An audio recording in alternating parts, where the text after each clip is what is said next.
Mariah Johnson had always loved summer nights.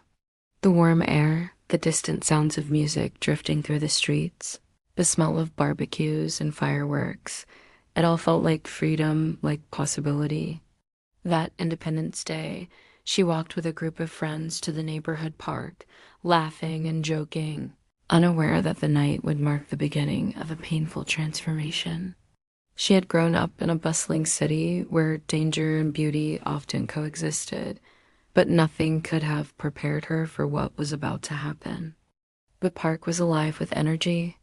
Children darted across the grass, couples held hands under the glow of lanterns, and families laid blankets in anticipation of the fireworks. Mariah settled onto the grass with her friends, her phone in hand, ready to capture the dazzling lights that would soon illuminate the night sky.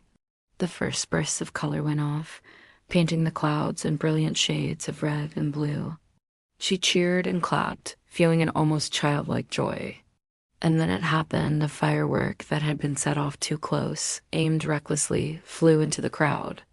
The explosion was sudden. Mariah felt an intense, searing pain across her arm and cheek, a heat that seemed to consume her very skin. Her ears rang and her vision blurred as screams erupted around her. People scrambled in panic, and she collapsed to the ground, her mind spinning.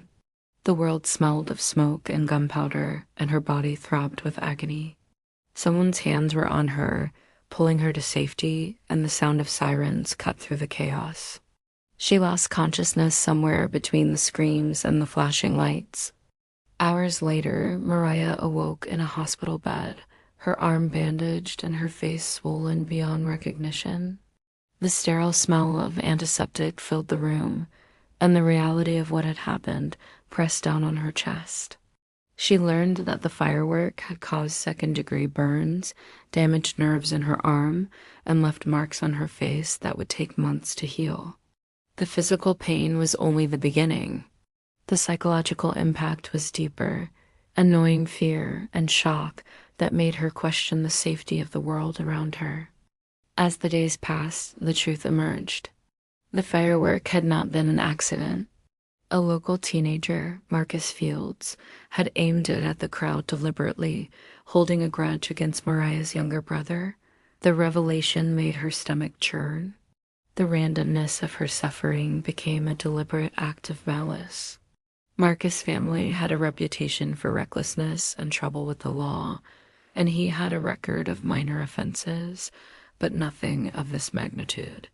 The community was shocked, and Mariah felt a mix of anger, disbelief, and fear. Her parents became her pillars.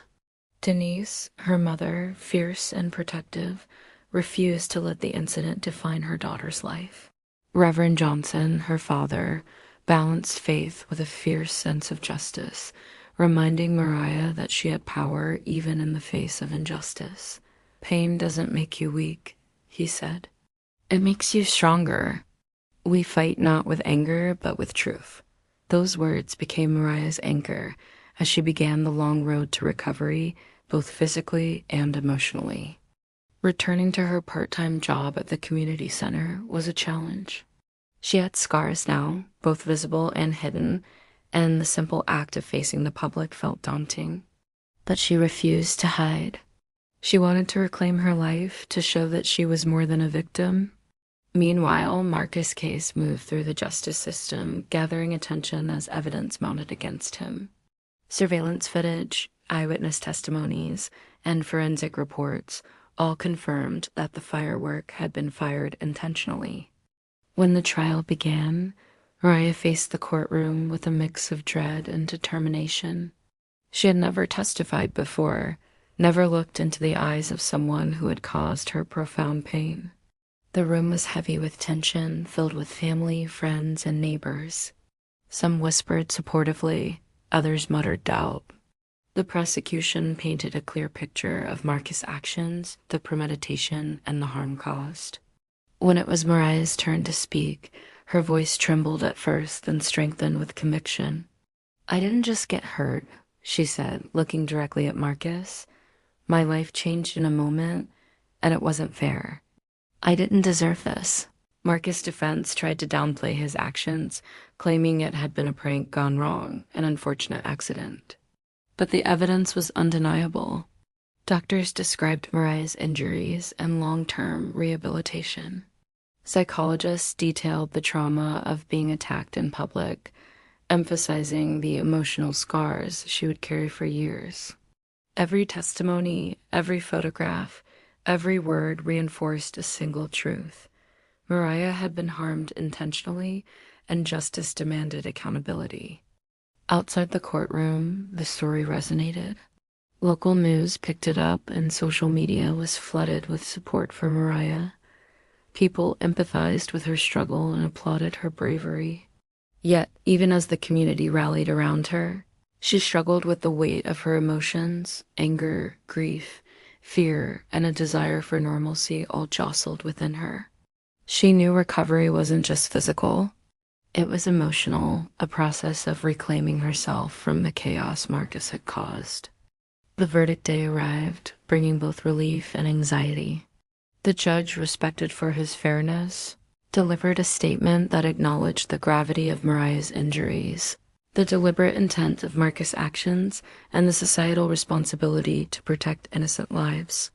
When Marcus was found guilty of assault and reckless endangerment, Mariah felt a mix of vindication and exhaustion.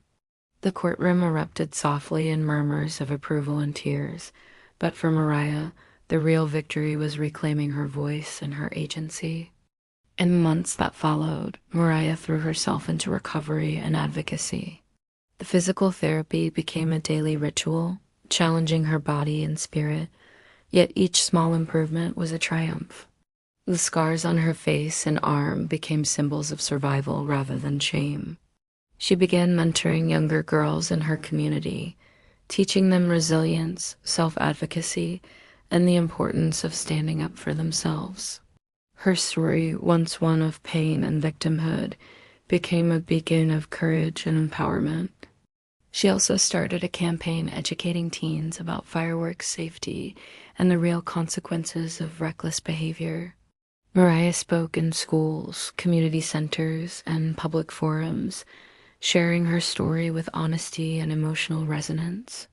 1 second of thoughtlessness can change lives forever, she told audiences, her voice calm but powerful.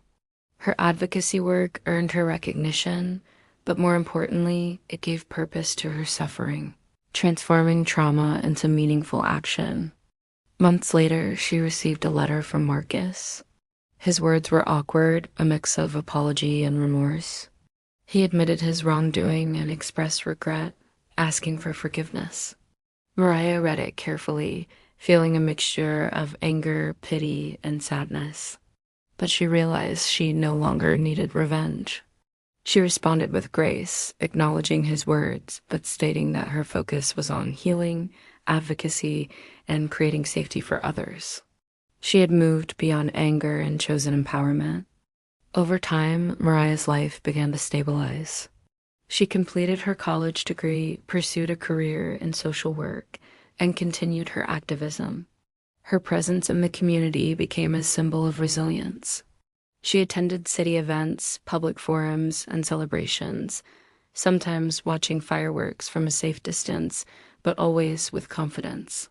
She had survived, grown stronger, and used her experience to prevent others from enduring similar trauma. Her journey had changed not only her life, but also her community. Firework regulations were tightened, awareness campaigns were launched, and parents became more vigilant.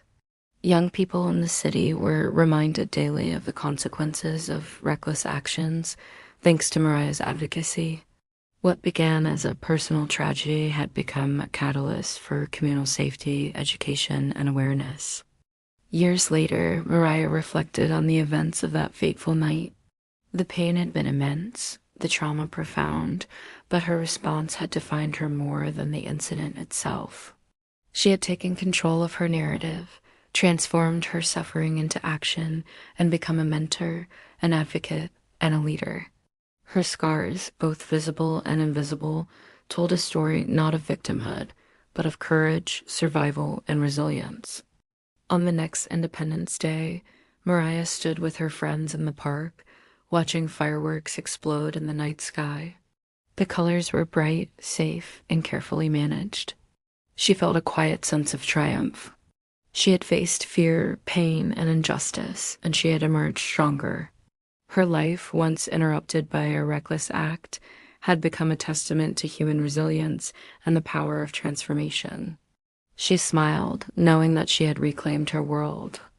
Mariah Johnson's story was more than a tale of survival. It was a story of courage, of reclaiming agency, and of using personal trauma to create a lasting impact on others. She had turned fear into action, pain into purpose, and chaos into clarity. And as the fireworks reflected in her eyes, she knew that nothing, not even a moment of recklessness, could ever define her again.